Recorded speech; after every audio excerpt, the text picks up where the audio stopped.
Well, everybody, I am so pleased to have two of the primary people involved in this wonderful film called Thank You 5 here to interview after the post-screening. I have the co-directors, and we'll talk a little bit about what co-directing means here in just a little bit. Michael Barnard and Reid Estreicher. So tell me, guys, how did this film ever come about? Kind of an improv film, kind of a play within a film. How did this all happen? Well, I'd say that's a big question, huh? Might as well start big. Yeah, it started with another project first, Yep.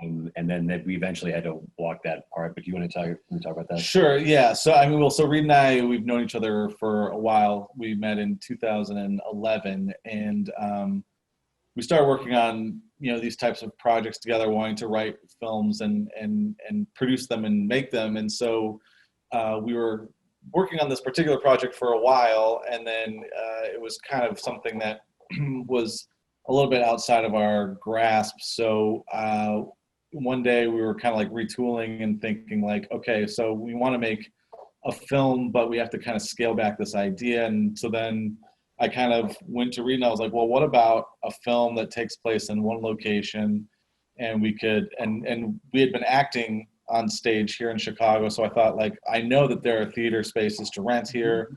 We can get some actors together, and we can like rent out a theater and come up with a story that takes place in this theater space.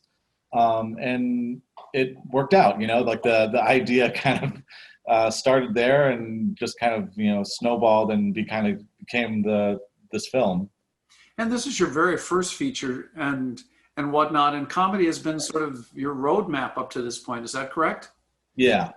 Yeah, we met in 2011. 11, yeah. Yep. It was a minute ago, 2011 and Second City. Yeah, at Second City, we were taking some improv classes, and we just had a very similar sensibility for like the projects and the comedy that we were working on, and started to just we did some silent film stuff. We did these like little mini like some sketches with no dialogue. Yeah, it was just like very silly. And then we decided to try to take on like a full-length feature. But the project that we did originally it's just too big to self-produce. And so we had to come back to really looking at how to do it. You gotta cut your teeth on your first project. It's like no one would really it's like, who's gonna like fund you to make a movie if you haven't made a movie? So you kind of like get into that whole role. So it's like, what could we do ourselves? And we settled on this project. And we always wanted to make a comedy, first and foremost, but what comedy was going to be was kind of a question mark. Yeah, that very, very much so, very much so. And you probably pulled in a few favors. I mean, you went to one location. That's a nice way of making an affordable, workable first film, but then you went with 12 actors or something, which kind of complicates things. 13. Sorry, I lost count after a while. No, right. So did you have some of these folks in mind and then audition for some folks? Because again, it even got some recognition as an ensemble because you've been in a dozen festivals or so. How did you come up with your ensemble? I think we knew just about everybody. Two people, I think. Yeah, it was kind of a mix. I think a lot of people ask, so what do you guys like, a comedy troupe? And the answer to that is no. I mean, like Reid and I personally knew pretty much everybody who was in the cast, but not everybody had met each other. Maybe some people knew each other but had never performed together before.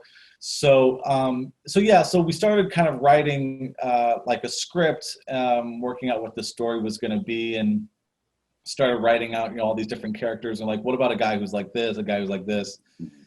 We kind of developed all these like intricate backstories and storylines for everybody, and once we kind of had that together, and we had an idea of like what the personality types and story arcs were that we wanted for this ensemble, knowing that it was quite a large ensemble, and that was definitely part of our discussion process as well, being like, wow, this is a lot of people. Do we need all these people? And we kind of just decided, like, well, I think if we cast the right people, they'll bring their own individual energies to it, and it'll all work. And hopefully not everybody's always getting confused for one another. But anyway, so we kind of had these we had this cast list or whatever of characters that we wanted, and we kind of just started chatting and being like, oh yeah, like this person would be good, this mutual friend of ours, but then sometimes it'd be like, well, I know a guy who'd be good at this role, and then we would kind of trade off and pitch each other on people that we knew.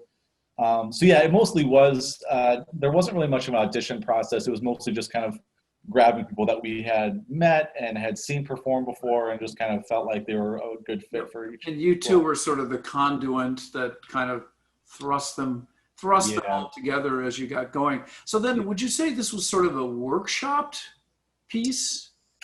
No, not really. The story was written. So we wrote the actual story, the beats of the story. Right. These people. So, yep.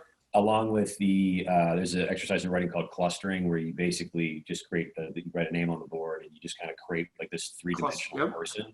And so we did that with all of the characters and had like a 1.5 to 2 page description of like who you are when you come to set. It's like, this is your character. And then when you're here, this is how you are. And so a lot of the details didn't make it into the film, but they informed like a ton of like the snark of some of the characters with like Matthew Taylor and like ridiculous things there. Like his great grandfather created the zipper. That was a backstory that was not included by the film.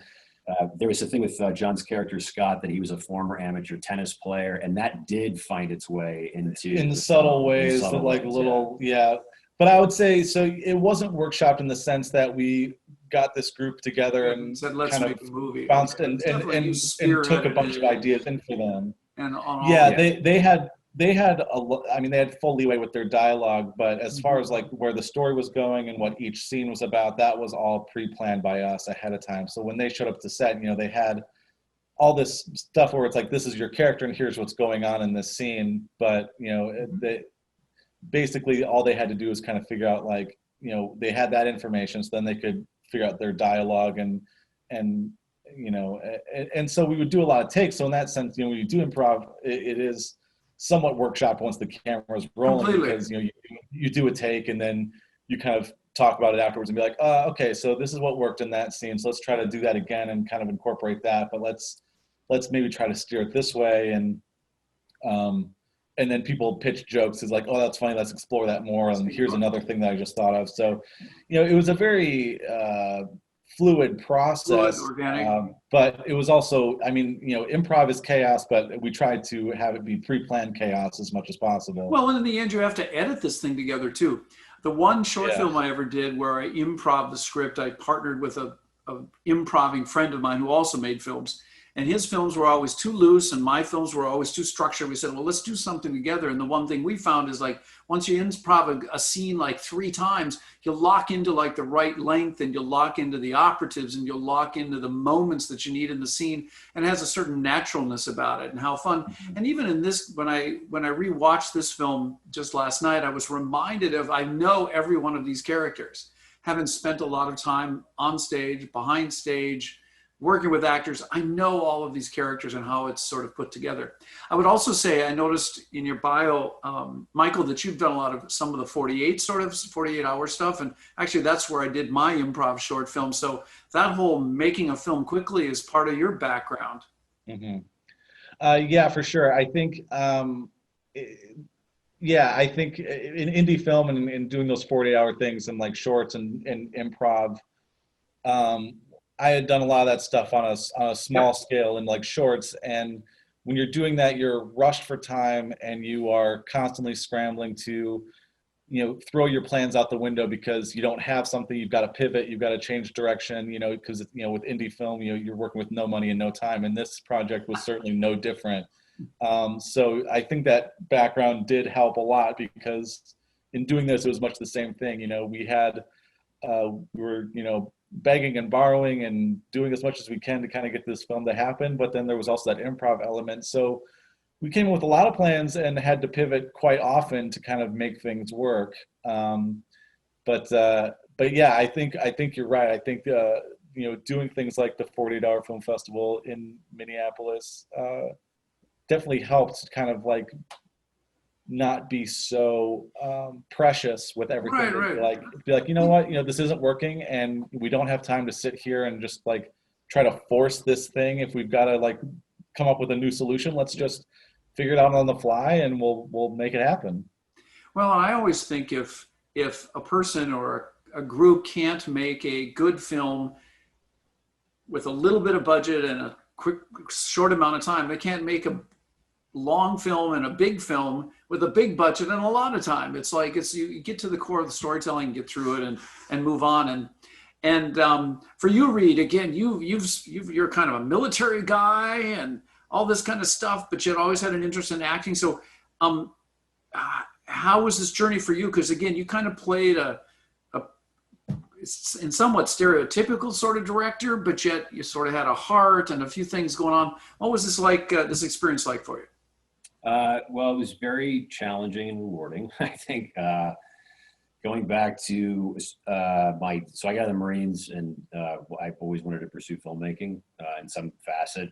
I moved to Chicago in April of 2011. October, we met at Second City.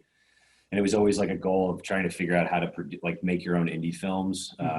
And you just like the control you have over the project. It's just, there's a lot that you can do versus working on somebody else's project. And this, I mean, ultimately this is like a kind of a dream come true. I wish in the world of COVID, with everything getting locked down, we have to do all this stuff virtually, which is so unfortunate because the filmmaking community, I think, really thrives. Oh, sure. So it would have been really great with the the accolades that we got and the official selections that we received to have been able to be there in person, to be able to do these things with you live. But I think overall it's been a really wonderful experience. The character of Kurt is a very what's the best way to describe it? I think insecure. I think thank you. I think he's relatable because he struggles with insecurities. And I think that comes across, and rather than trying to be open and honest about that, he comes off as very brash in the very beginning of the film when you first meet him. He's very unlikable. And I think over a period of the failure of his, no spoilers, but over the period of the picture, he really kind of has to swallow his pride and take a step back and realize that the production ended up in the state it was in because of his own fault. And I think there's kind of a sweet story there that comes completely. Well, I actually thought it was I actually thought it was a sweet story. I laughed and stuff too, but I thought it was a sweet story in the end. It's sort of like you get the show on, come hell or high water. You do what it takes. You forgive and forget. You realize there's egos involved. That's making art. That's virtually everything. You like to have the least amount of drama, but it's like, instead of saying I'm going to plan so much so nothing goes wrong, you're starting off on the wrong foot. It's like plan for when stuff goes wrong and stuff like that. I'm a little envious of you guys living in Chicago, by the way. I love Minneapolis. I'm assuming you still do too, Michael, and whatnot, because you're from this area. But you've got so many TV shows and so many opportunities. How is Chicago? Are you loving it there? I mean, again, I know COVID is happening and stuff, but is it really a great place to make a movie and things are as good as it seems from the outside? I mean, I'm biased. Yeah, I think Chicago's great. Yeah, you can. You can do things kind of at all levels here. It's like a thing where you can find a corner to kind of do what we did and carve out your own little space, or sometimes you're trying to get somewhere and the street's shut down because Batman's riding his motorcycle down the street. So it's kind of all kinds. There are sound stages here where they're shooting all these, Chicago Fire, Chicago PD, shows, and so there's definitely a lot of production around, but there's also avenues for people to kind of just do their own thing. Definitely right now, currently things are, a struggle as they are everywhere, but yeah, in general, Chicago is pretty solid as far as, productions going on.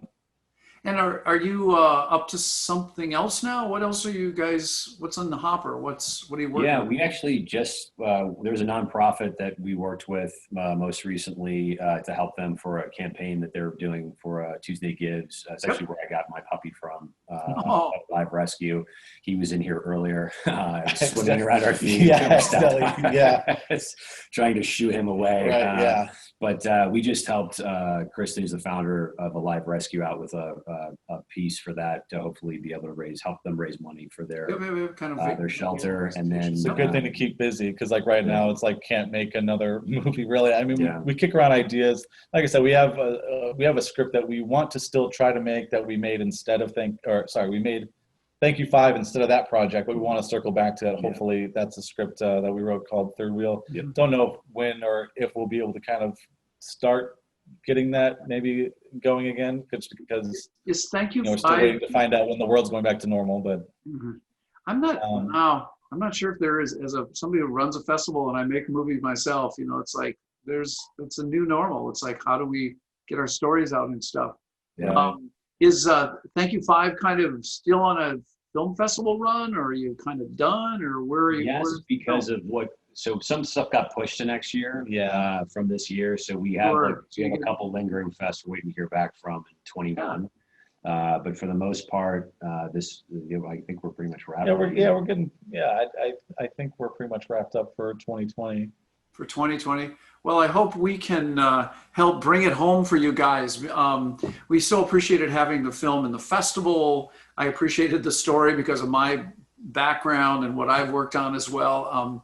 I think you got some nice review from our blogger, one of our bloggers, and great. all of that kind of stuff. And so I hope we treated you well with our sort of hybrid film festival this year. And we especially appreciate your willingness to have us kind of included in this little encore screening series that we're doing, which we've never done before, and we're giving it a try this year, so we appreciate it. So we appreciate your time tonight. We appreciate your hard work and sharing your story. Good luck to you guys in the future. All right, thanks. Thank you so much.